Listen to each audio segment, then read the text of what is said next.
What's up, Juggalos? Wicked Clown Reviews here. I'm going to be reviewing every single EP and LP released by Psychopathic Records in chronological order.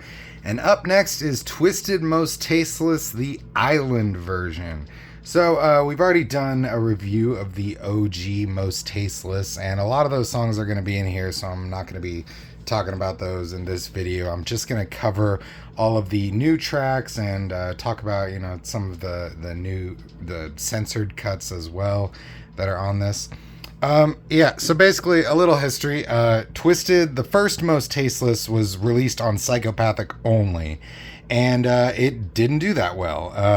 It did moderately okay, but it was, at the time, it was the third group that ICP had tried to sign, and once again just fell through. It's just like Juggalos back in the 90s were really just only interested in ICP, and normally, like with Project Born and Misery, their projects were put on hold or they were dropped, and Twiztid was one of the only ones that kind of got a second chance.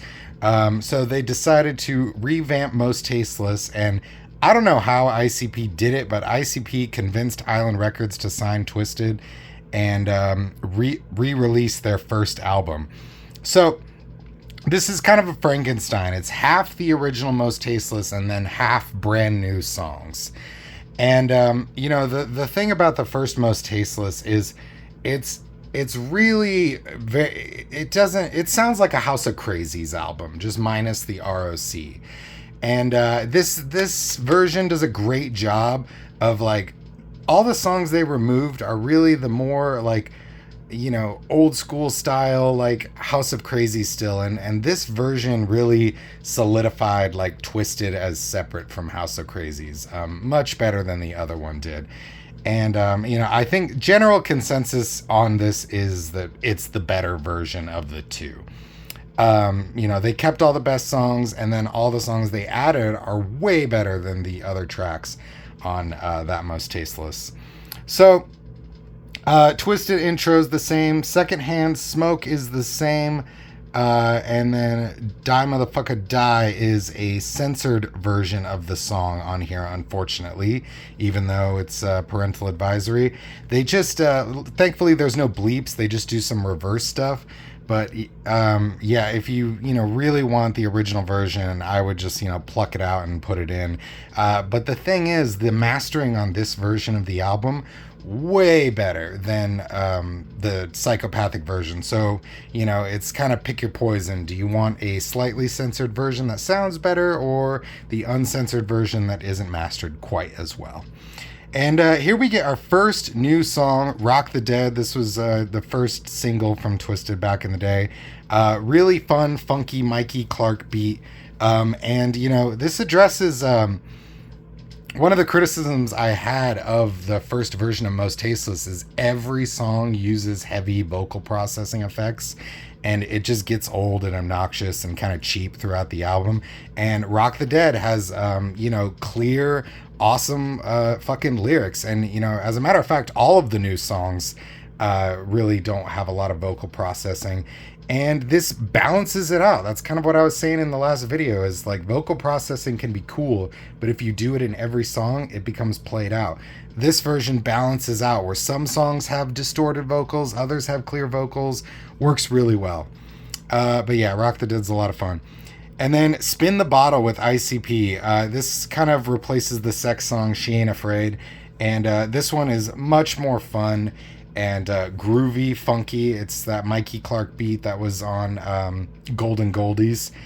And Jay and Shags are, the MVPs of this song, though. They're fucking hilarious. And Jamie Madrox, his stuff is pretty good too. But it's as often I find Monoxide to be the weak link anytime that basically most of the time, honestly.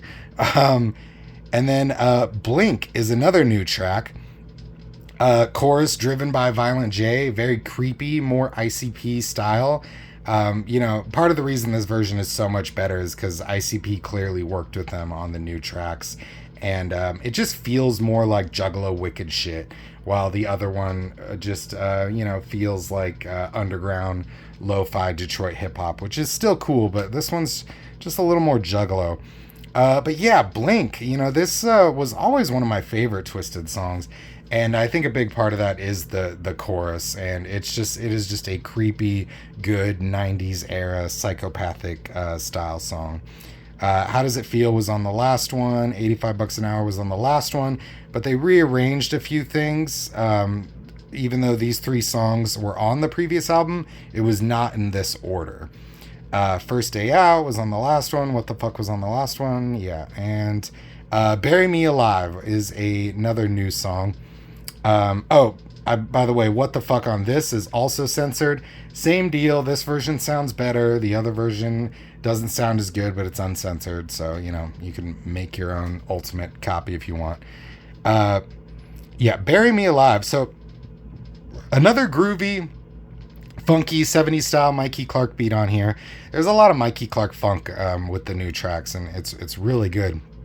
And Bury Me Alive, it's a song I love, but I can't lie that the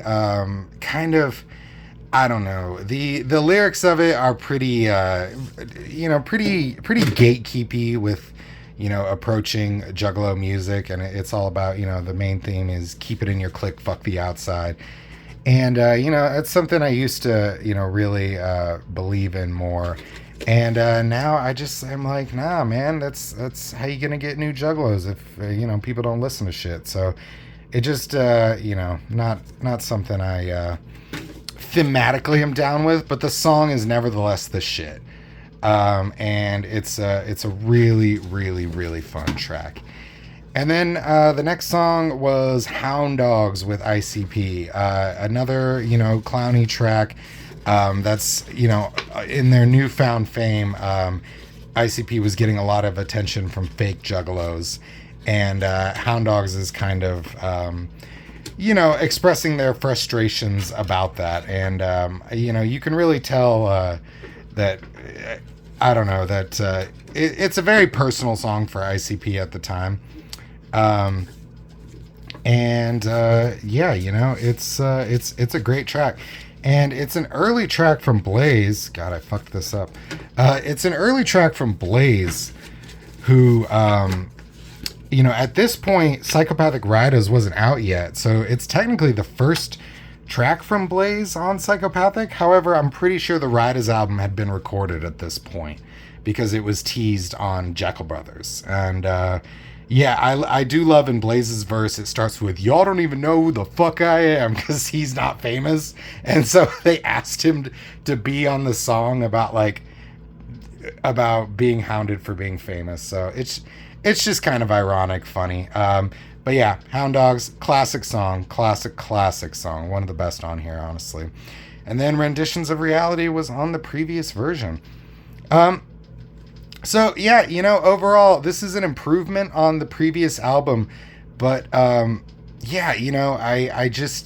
think the album doesn't hold up as well as it used to. I used to consider this one of the top 3 Twiztid albums, and now if I were to do a ranking, I don't think this would crack my top 10.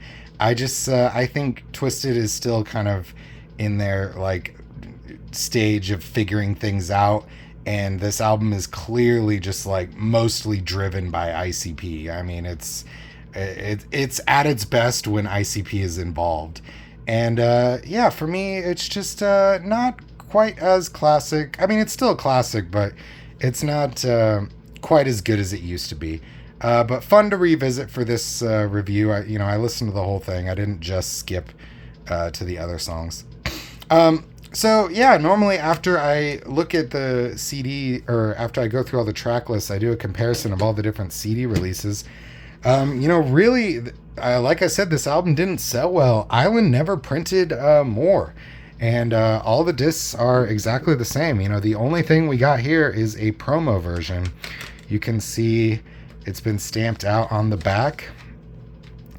And the thing about it, though, too, is that the promo versions don't have the sticker or the gold stamp. Normally they do that. I guess, they didn't bother to put it on. They just cut the barcode. And I have heard that these cut barcode versions were sold at ICP shows back in the day too. Not sure, if that's true or not. It's just a rumor I've heard. But yeah, literally these are the same. It's just one's got a barcode through it because it's a promo. So yeah, if you're looking for a specific promo, that's how to tell. And if you're wondering why there's a big fucking hole in your CD, that's why, because it's a promo.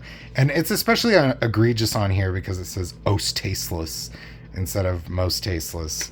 But yeah, there's also another radio promo that's just a loose disc, and it has this logo on it, just against a black background. I don't have that one. That shit, it never goes for under $100.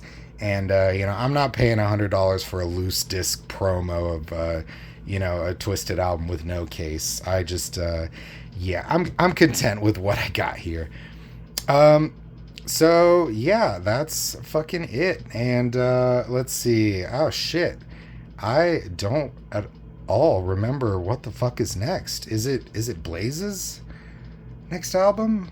Is it the Blaze EP? Fuck, I can't remember. There was a Tales from the Lotus Pod ad in there, but we're still far off from Tales from the Lotus Pod.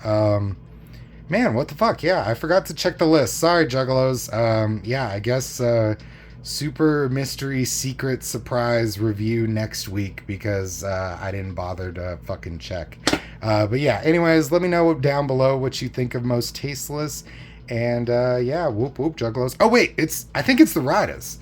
I'm pretty sure it's Psychopathic Riders Dumping. I'm pretty fucking sure that's what's next. I could be wrong. We'll see. All right. Whoop whoop. Later.